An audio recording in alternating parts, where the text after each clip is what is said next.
breve para desperdiciarlo, para perder el tiempo con cosas mundanas. Demasiado breve es la vida para que nos entretengamos en las cosas del mundo y dejemos a Dios a un lado. Y compara la vida con un soplo, una sombra, algo que pronto pasa y se desvanece. Job la compara la vida del hombre, como dice, como lanzadera en el viento. Coge una lanza, la tira. ¿Cuántos días está en el aire? ¿Cuántas horas está en el aire? ¿Cuántos minutos puede estar en el aire? ¿No ves las olimpiadas, esos que tiro de jabalina? ¿Cuánto dura la lanzadera en el viento? Así dice que es la vida del hombre. Así es la vida del hombre. Breve, sencilla. ¿Qué dice? En el Salmo 90:10 dice, ¿qué dice? ¿Quién se acuerda? Salmo 90:10. La vida del hombre son 70 años. Si los más robustos, en los más fuertes, llega a ser 80 años, dice, igual son flaqueza, pobreza, porque pronto pasan y se van. Los días de nuestra edad son 70 años, y si los más robustos son 80 años, con toda su fortaleza es molestia y trabajo, porque pronto pasan y vuelan.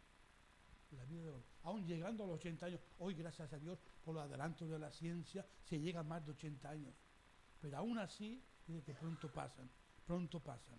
Entonces, lo importante es saber aprovechar la vida al lado, al cuidado y en obediencia a Dios. Qué importante. Santiago empieza el tema con una exhortación y a continuación una pregunta para reflexionar nosotros hoy que empieza el año. ¿Qué es la vida? Les dice en este pasaje que hemos leído. ¿Qué es la vida? Cuando no sabéis lo que será mañana, porque ¿qué es vuestra vida? Una pregunta. ¿Qué es vuestra vida? Contestar. Ciertamente es neblina que se aparece por un poco de tiempo y luego se desvanece. Eso es la vida del hombre según el criterio de Santiago y según la vida que podemos ver en muchas personas, aunque seamos jóvenes, cómo se nos ha pasado la vida. Yo me acuerdo como si fuese ayer, cuando me fui a la mili, tenía 20 años.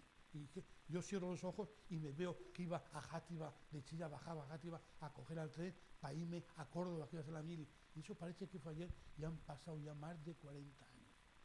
¿Cómo se nos va la vida? El hombre insensato planifica su futuro, proyecta su vida sin tener en cuenta a Dios.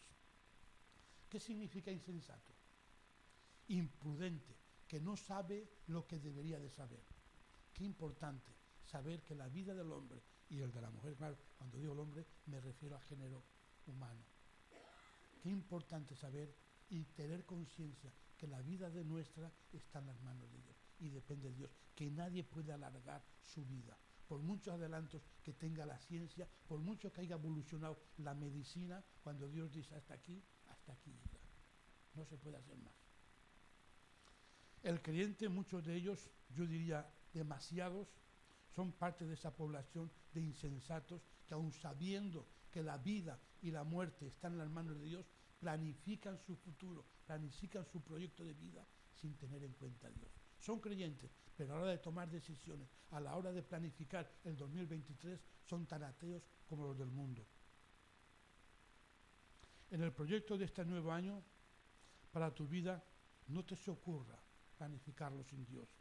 Empieza un año y no sabemos ni nos podemos imaginar lo que nos traerá este año.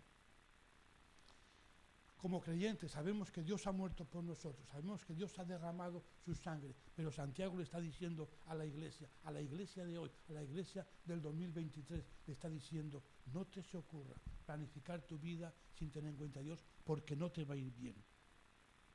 Si el 22 ha sido más o menos regular, si el 22 has pasado miles de pruebas, si el 22 no ha sido un año para sonreír, no esperes que el 23 vaya a ser mejor si vives sin tener en cuenta a Dios. Si excluyes a Dios de tu vida, no esperes que el 23 sea mejor. Lo que yo sí te puedo decir, sin temor a equivocarme, que no te va a ir bien si Dios no ocupa el primer lugar en tu vida, si tomas decisiones a espaldas de Dios. El hombre insensato planifica su vida sin Dios. Y en esta historia, Santiago tiene que llamarle la atención diciéndole, si no sabes, necio, lo que será mañana, recapacita.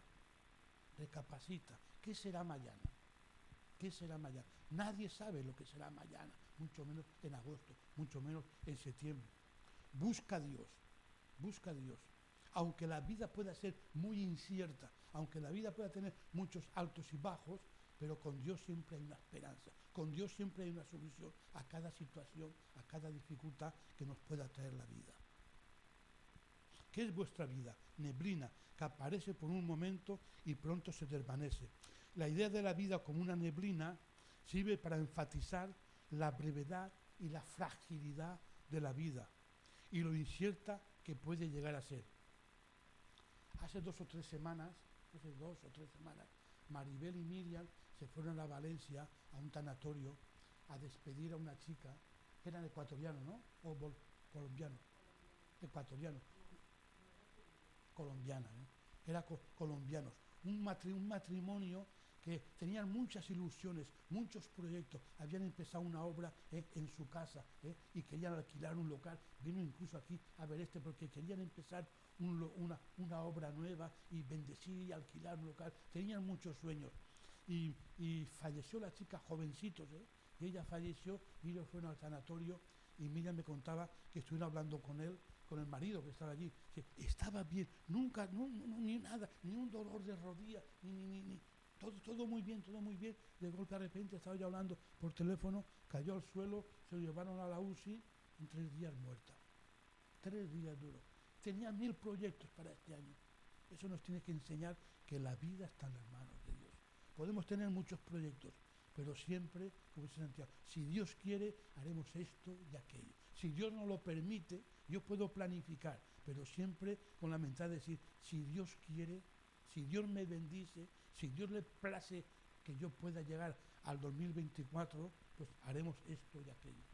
Muchos proyectos en la vida se nos pueden trucar, no precisamente por hacer las cosas mal, simplemente porque la vida a veces nos trae sobresaltos que nunca podíamos imaginar.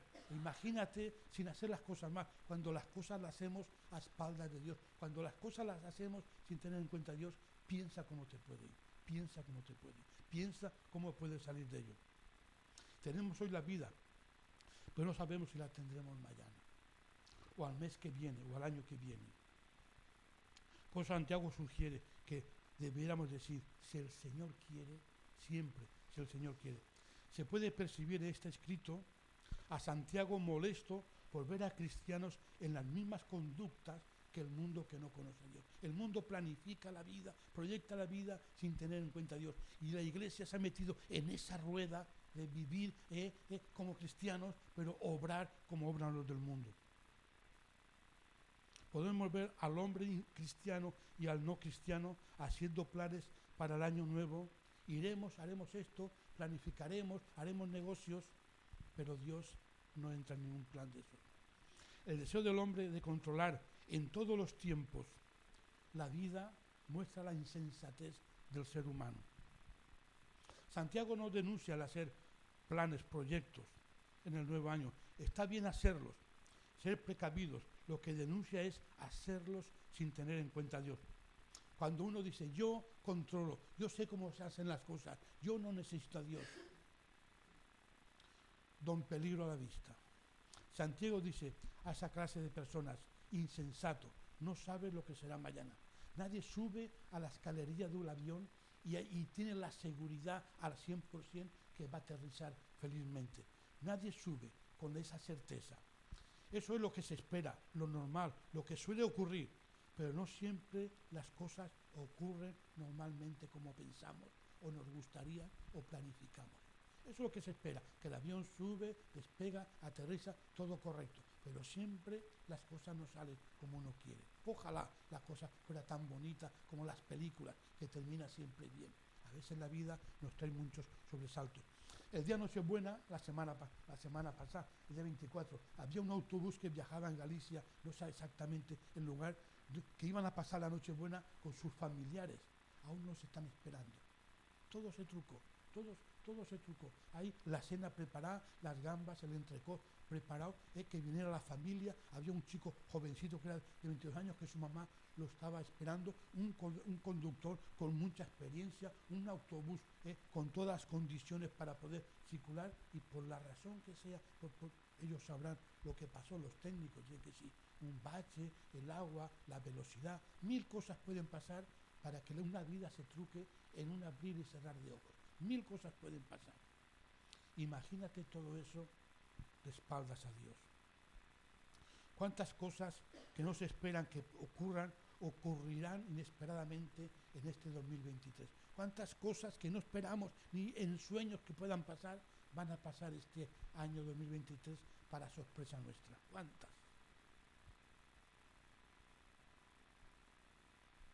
Nadie tiene la garantía absoluta de que podrá llegar a la Navidad del 2023. ¿Quién puede garantizar eso? Nadie, nadie. Ni ricos, ni pobres, ni guapos, ni feos. Porque la vida y la muerte, hasta el día de hoy, por muchos adelantos, están en la mano de Dios. El hombre ha cambiado, las cosas han cambiado y aún cambiarán más, porque la tecnología ha revolucionado el mundo, y a mi criterio para peor, para peor.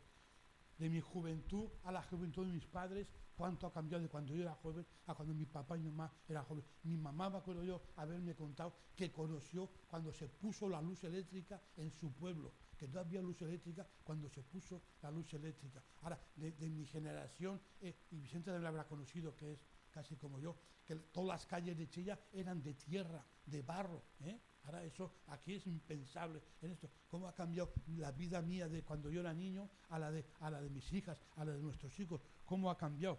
Me acuerdo yo, hace 30 años, que la historia no es mucho, todo el mundo cristiano iba a la iglesia con la Biblia bajo el brazo. Todo, en papel, todo. El que no iba a la Biblia porque a lo mejor era reciente o no era cristiano.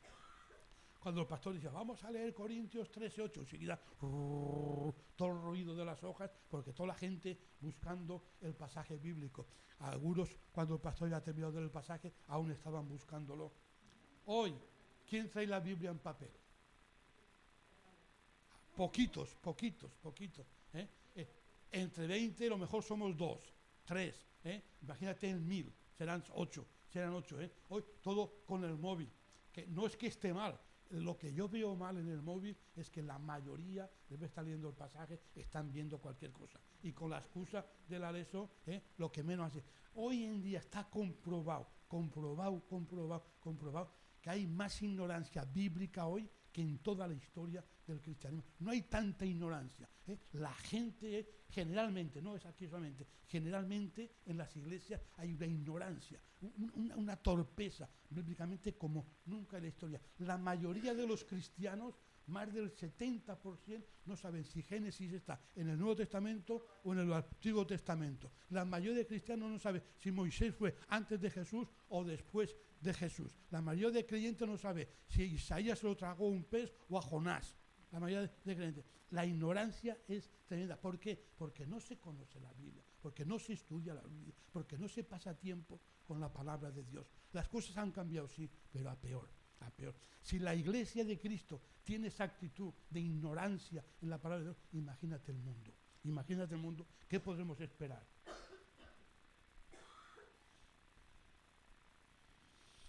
Pero la vida y la muerte siguen estando en las manos de Dios. Santiago explica a la iglesia de 2023 que lo correcto sería decir, si Dios quiere, viviremos, haremos esto y aquello. Siempre, si Dios quiere, porque la vida está en sus manos. Siempre si Dios quiere, reconociendo a Dios como Señor de nuestra vida. Pero no solamente el decir si Dios quiere, sino algo que tú sientes en tu corazón que dices, voy a caminar en obediencia a Dios, y si Dios quiere, va a pasar esto. Y si Dios quiere, va a pasar aquello. Y si pasa otra cosa que está fuera de mi control, es porque Dios así lo quiere, porque es lo mejor para mí. No decir, si Dios quiere, como una palabra ya que es muy usada bíblicamente o en el vocabulario cristiano. Si Dios quiere, pero reconociéndolo en el corazón como Él es el dueño de todo. Santiago nos presenta en estos pasajes un grupo de cristianos ambiciosos, porque aquí está hablándole a cristianos. Vamos ahora a los que decís, hoy y mañana iremos a tal ciudad, haremos esto, aquello. Entonces está hablando a cristianos. Entonces aquí Santiago está denunciando a un grupo de cristianos que planifican sin acordarse de Dios. ¿No estará hablando también a nosotros? ¿No estará hablando también a nosotros Santiago en este momento? ¿Estará viendo Santiago en nosotros los mismos defectos o las mismas ataduras que se veían en la primera iglesia? ¿Pasará eso también hoy? Muchos en la iglesia se pueden considerar cristianos, pero ¿cómo viven? Hoy el creyente, y el jueves lo estaba hablando, y yo estaba dándole vueltas al jueves, lo que hablamos de lo que está pasando en las iglesias en el mundo entero, de la era de la prosperidad, del mensaje ese sencillo, de que si tú das te van a dar, de la era de la prosperidad, y al final lo que se llega a ver, que la gente en las iglesias busca más entretenimiento que la palabra de Dios. Y si aquí no me entretienen, me voy a otra, pero la gente busca entretenimiento. Porque el mundo nos trae entretenimiento por todos lados. La gente que se entretiene en el móvil siempre está, los jóvenes y los jóvenes siempre con el móvil. Porque eso te entretiene, no te hace falta pensar, ya piensan por ti. Ahora, leer la palabra de Dios, uno tiene que pensar y uno se ve cara a cara con su pecado. Y eso no interesa. A mí, yo he oído a algunas personas que me han dicho, creyentes, no, es que a mí leer la Biblia me aburre. ¿Cómo puede decir que un creyente que a mí leer la Biblia me aburre? ¿Qué es lo que no te aburre? ¿El móvil? ¿Qué es lo que los programas esos de televisión? Basura, indecentes, la mayoría, que tienen mayoría de audiencia, que salen toda la semana. La mayoría de audiencia, canal este, canal aquel. Eso es lo que no te aburre. ¿Cómo la comida del papá nos puede aburrir? Eso es como si voy a casa a comer y la mamá me pone la comida. No, a mí la comida que mi mamá me pone me aburre. No voy a comer este mes. Eso nos pasa con la palabra y así está la iglesia. La iglesia se está acomodando al espíritu del mundo y se suele buscar entretenimiento más que a Dios. Quizás esa sea la razón de un mundo cada vez más lejos de Dios. Porque si la iglesia de Cristo está lejos de Dios, ¿cómo va a estar el mundo? Dios es el dueño de nuestra vida y cada amanecer es un regalo de Dios. Cada latido de tu corazón, cada suspiro de tu vida, se lo debemos a Dios. Si eso lo tuviéramos bien claro y presente, cada día tendríamos menos excusas para comprometernos con Dios. Seríamos más conscientes a la hora de hacer planes, proyectos y de honrar a Dios. Si eso lo tuviéramos conscientes, que toda nuestra vida está en las manos de Dios. Jesús relata la historia de un rico insensato en Lucas 12:16, que trata de un agricultor, lo conocéis, Lucas 12, a partir del versículo 16, un agricultor que llega un año y la cosecha es súper abundante, no tiene sitio donde meter toda esa cosecha, y lo que al hombre se le ocurre es derribar todos los graneros, hacerlos más grandes, para poder meter todo el grano. Hasta ahí todo correcto, no va a dejar el grano en el campo para que se estropee. Entonces él planifica, bien planificado, graneros grandes para meter todos los granos. Sin embargo, el propio Jesús que cuenta esa parábola, ¿de qué lo trata? De necio. Lo trata de necio. Pero ¿cómo puede ser? Me parece injusto, ¿no? Este hombre es prudente, es proveedor, provee lo que va a venir para guardar el grano. En la Biblia se nos enseña a ser buenos mayordomos de Dios. En la Biblia se nos enseña el ejemplo de la hormiga, que recoge en tiempos de bonanza para guardar en los tiempos de escasez. Proverbio habla continuamente y pone a la hormiga como ejemplo que el cristiano tiene que seguir. Vemos también el ejemplo de José. Sabía él que habían de haber 7 años de abundancia, construye graneros, hace silos para meter el grano, almacena para que cuando lleguen los tiempos de escasez no falte la comida al pueblo. Entonces, este hombre, este agricultor, hace lo mismo que aconseja la Biblia. Entonces, ¿por qué Jesús lo trata de necio? Lo que hizo necio al agricultor no fue construir graneros más grandes. Hubiese sido más necio dejarlo el grano en el campo y que se estropeara. Lo que hizo necio el agricultor es planificar todo eso sin tener en cuenta a Dios. Lo que hizo necio el agricultor es creer que el tiempo y la vida estaban en sus manos y podía usarlo como él quería. Eso es lo que hizo necio. Y en el versículo 20 de ese pasaje, el propio Dios, dice la Biblia, el versículo 20, Dios le dijo, necio, necio, si esta noche vienen a pedir tu alma. A lo que es planificar sin Dios. Todos tenemos que morir, pero que no sea por necio, que no sea por no tener en cuenta a Dios. Cuando Dios nos llame, que nos llame al cuidado y a la protección de Dios. Nuestra vida como el tiempo siempre están pendientes de los propósitos de Dios porque le pertenecen a Dios. Nuestra vida.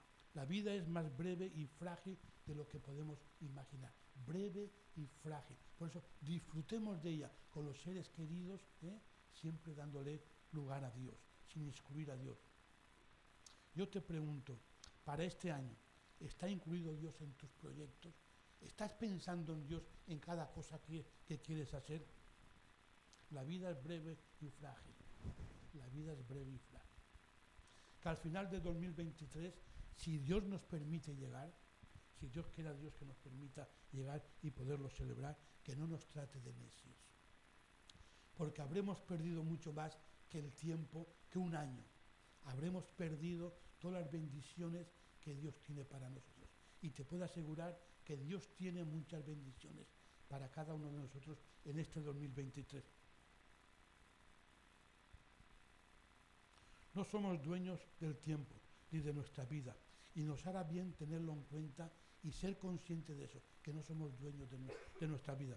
No podemos saber ni adivinar qué nos preparará el 2023. Seguro que habrá días difíciles, seguro que habrán lágrimas, seguro que el año se nos va a hacer largo en muchas ocasiones.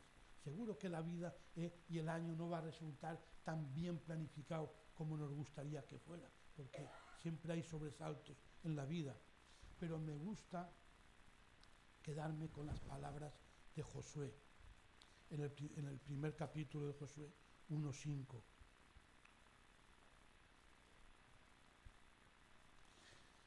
Cuando Josué va a entrar a la tierra prometida, hay todo un desafío ahí. Pero no lo pongas, corazón. Cuando Josué va a entrar a la tierra prometida, hay un desafío, una tierra nueva. No había ningún ser vivo israelita que había pasado el Jordán a conocer esa tierra. Nadie conocía la tierra esa que estaba por delante. Era algo para descubrir. No sabían los enemigos que tenían, no sabían las adversidades que iban a tener en esa nueva tierra. Nosotros hoy empezamos un año. No sabemos las adversidades que vamos a ver en este año. No sabemos los problemas que nos vamos a enfrentar. Pero hay una promesa de Dios que sirvió para Josué y sirve para nosotros para bendecir nuestra vida. Ahora lo puedes poner. Esta promesa es para nosotros y nos tiene que consolar el conocer esta promesa y aplicarla a nuestra vida. Sirvió para Josué en esa conquista. Nadie te podrá hacer frente en todos los días de tu vida. Como estuve con Moisés, estaré contigo. No te dejaré ni te desampararé. A pesar de las adversidades que nos pueda traer la vida, a pesar de las meteduras de pata que podamos hacer en este 2023, la promesa de Dios es que no te dejaré ni te desampararé. Como estuve con Moisés, estaré contigo. Era difícil lo que tenía por delante, pero Dios iba a estar con él. Puede ser difícil el 2023, pero tenemos la seguridad, la promesa, para que no nos desalentemos, que Dios va a estar con nosotros. Que el Señor los bendiga.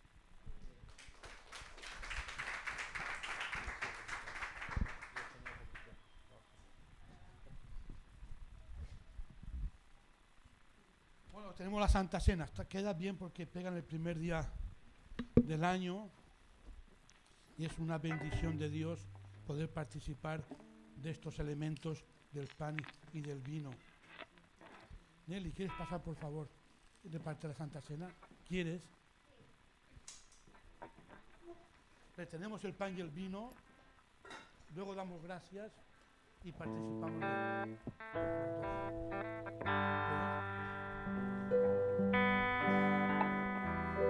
de Nos ponemos de pie el que quiera participar de estos elementos del pan y el vino.